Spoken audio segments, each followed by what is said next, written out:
Hey guys, welcome to this episode of Ashmont Outdoors, and today is this very special day.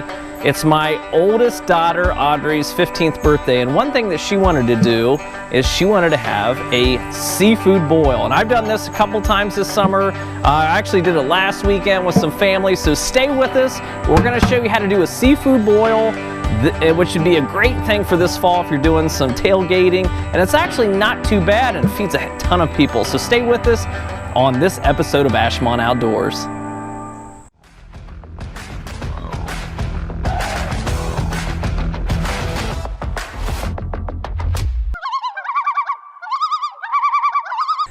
Okay guys, let me show you a little bit about what hardware we're using, because I think the pot is probably the most important piece. This is, you know, I can get a little close up here, but like this is just a, I literally got this at Menards actually last Thanksgiving because I wanted to do a deep fried turkey for COVID, because we had a little smaller Thanksgiving than normal.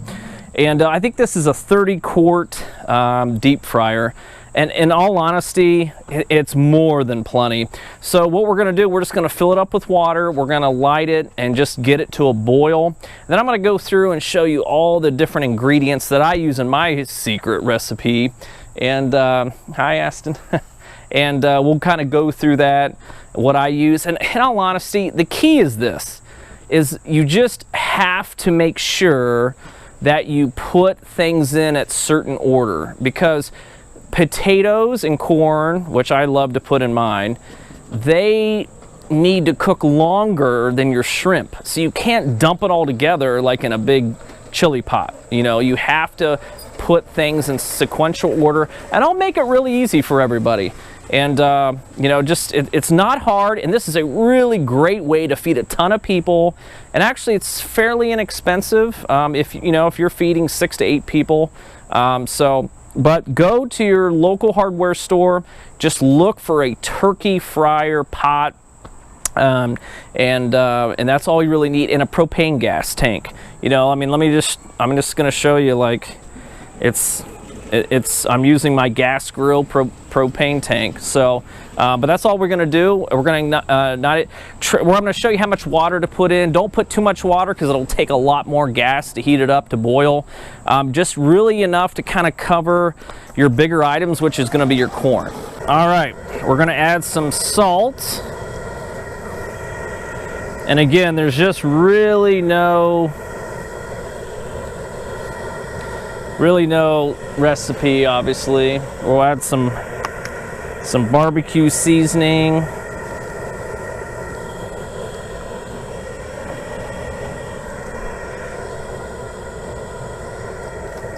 Some Cajun. Now remember, this stuff is just going to just give the shrimp and the vegetables and stuff flavoring.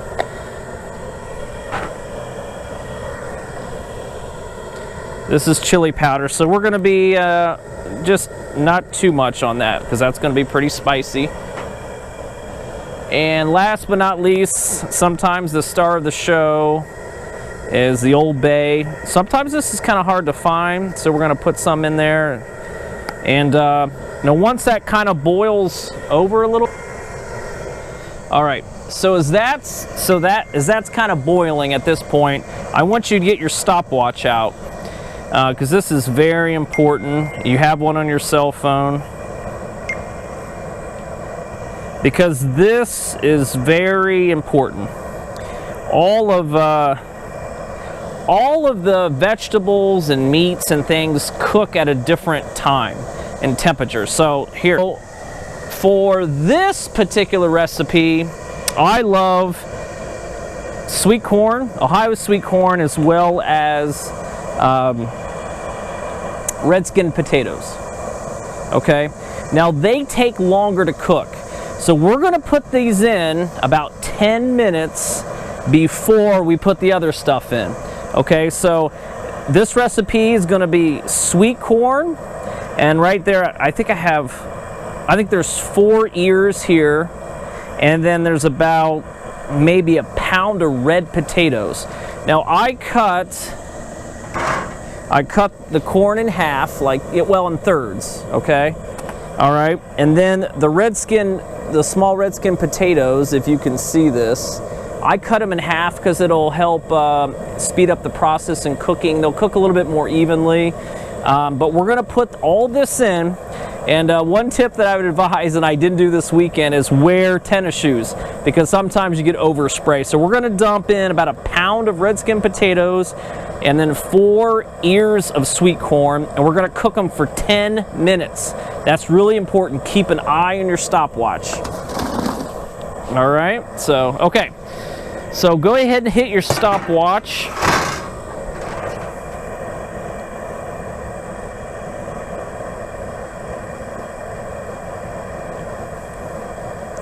And we're gonna do, or you can do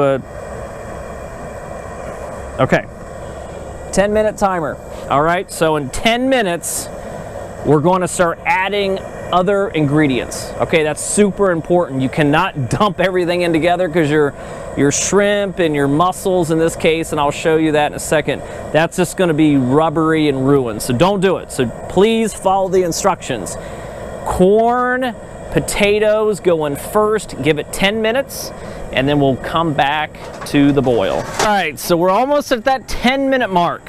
Okay, so let me show you the stars of the show, and we're going to be adding in, and really you can do anything you want. I've done mussels, shrimp, crab, for example. I think crab's pretty expensive. It depends on the occasion, I guess, but we're going to be doing shrimp, mussels, and this is kind of a secret here. This is my secret arsenal, is I put in broths, beer broths. And the reason why I do is the fat in the beer broths, just something about it, that is almost my favorite part of this whole recipe, because the fat and the beer broth and the butter, it's amazing. So let me show you what we got going on here. So this is 2 pounds of shrimp, and these are peeled shrimp because it's for the kids and it's a little bit easier. Here is 2 pounds of mussels, okay, and then these are 3 brats. Okay, the brats you can grill. I think I put them in the air fryer, but the key is take them, slice them up. We're gonna dump them in, and at this point in time, shrimp is the star of the show for sure, and we're really gonna kind of put these in all about the same time. Now your brats, if you notice, I've already cooked them, and you want to make sure that those are cooked before you put them in, because boiled brats, the texture's wrong and they might not be cooked. So we're gonna dump all this in together for another 10 minutes.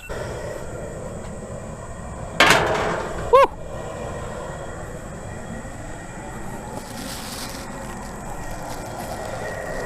All right, we're gonna add the shrimp in.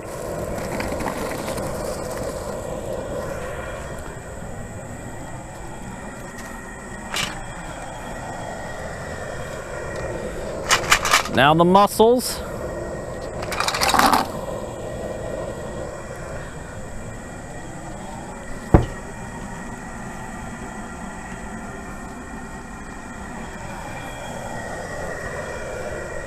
And last but not least, the brats.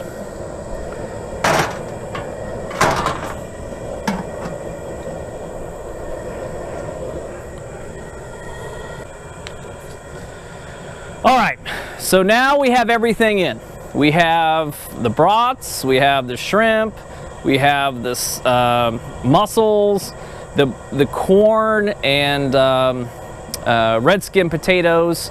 They have been cooking basically for the last 10 minutes. So we're gonna set another 10-minute alarm, and then after 10 minutes, it's gonna be about done. Now you wanna check it. Now you don't have to stir it or anything. That's what's cool about it, because that rolling boil just really keeps things churned up.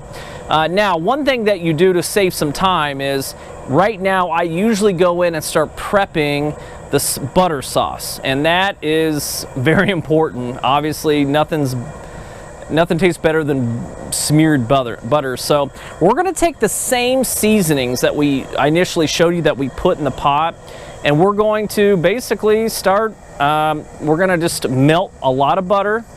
How much? I don't know, like sometimes like 4 sticks probably for a couple pounds of shrimp, and so we'll probably do about 4 sticks. We're gonna melt it just in a saucepan over the stove, and we're gonna add in those same seasonings. Now remember, you can always add more heat later. If you got like kids in this case, you know, the kids are gonna be eating this. I like medium heat. The kids don't like much spice, so we're gonna keep it a little on the tame side tonight, but you can always add later you know, the amount of heat. So we're just gonna put some butter on a saucepan. We're gonna add the same seasonings, and then in about, well, 8 more minutes, this boil will be done.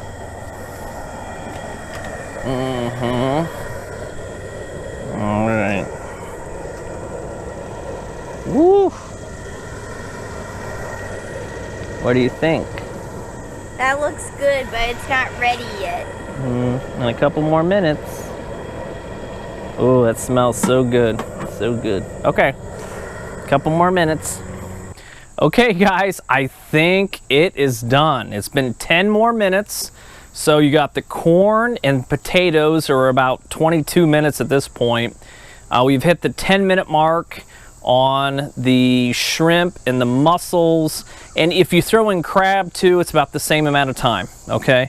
So let's, I think a lot of people will ask, like, how do you know if it's done or not? I mean, the one thing that I do, and I'll kind of show you, is well, one, are the clams or the mussels opened? But like the shrimp is pretty important. But if you can see, if I can get a shrimp out of here. Oh, there it is. You see how the shrimp, oh, I missed him. Oh, there at the bottom it looks like. Yeah, shoot. Okay, you kind of see maybe way down in there. Okay, the shrimp will be white, like clean white, with more of a pink tone to them. I mean, if you want, you can taste one, but I can just tell you from just normal size shrimp, I mean, after 10 minutes, and at this point it's 12, 13 minutes, and that hot boiling water, they'll be done. You just don't want to overcook them. If you do, you'll know. They'll be rubbery and the texture's off. So, okay, now, we're almost done. I'm getting super excited here. So, we're gonna go ahead and dump this out, all right? You know, I use like a big colander, you know, something like this, and we're just gonna dump it out so it gets all the liquid out of it, and then we're really home free, and we're gonna have to prep our table. I would highly recommend doing this outside. Do not do this inside the house. It'll make a huge mess, but we're gonna be eating outside tonight. We're gonna lay down some plastic, and we're gonna literally just dump it out and add our butter sauce. All right, and dumped it on the table. This is super messy, but it's so much fun for sure. So guys, I hope you enjoyed this recipe. Really the next step is once you dump it all over your little table or whatever, I would highly recommend maybe having a bucket or something on the side to throw in the waste. But thanks for watching. As we drench this with craps loads of butter. So I hope you guys enjoy this recipe. Make sure you like and subscribe on Facebook and YouTube at Ashmont Outdoors. We have a lot of fun, a lot of great adventures planned also for the fall and winter. So thanks again. Remember, like and subscribe at Ashmont Outdoors, and remember, share your adventures.